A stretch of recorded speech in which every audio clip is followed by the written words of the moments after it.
Well, rising oil prices, geopolitics, and a rebound on Wall Street. That's what markets were digesting yesterday. Hey everyone, it's Tuesday morning, March 17th, and welcome back to Capital Markets Quickie. I'm your host, Endrit Sella, here to break down yesterday's market action in just 2 minutes. Quick note before we dive in, today's episode is brought to you by AMF Capital, Asset Management Frankfurt. Learn more about our funds and strategies at amf-capital.de. All right, let's get started.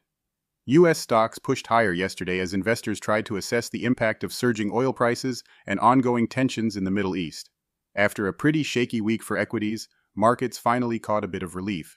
The Dow Jones Industrial Average climbed roughly 0.8%, gaining almost 400 points.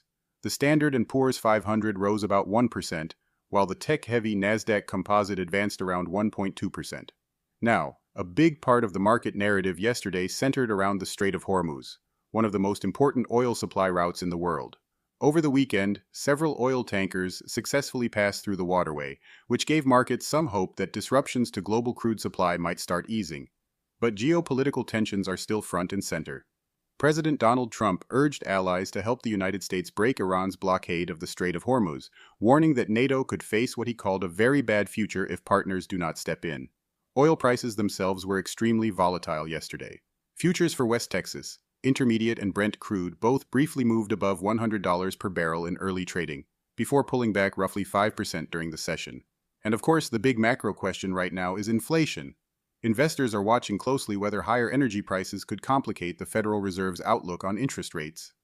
Federal Reserve officials began their two-day policy meeting yesterday, and while tensions around the Iran conflict remain a risk, experts still expect the central bank to leave rates unchanged when the decision is announced on Wednesday. Meanwhile, on the corporate side, Nvidia kicked off its annual developer conference yesterday. The company said it expects to generate at least $1 trillion in sales from its Blackwell and Vera Rubin technologies through 2027, and its shares moved higher along with the broader market. So overall, markets found some footing yesterday.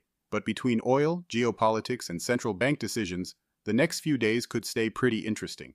Alright, that wraps up today's Capital Markets Quickie. Join me again tomorrow morning for more market updates. See you then.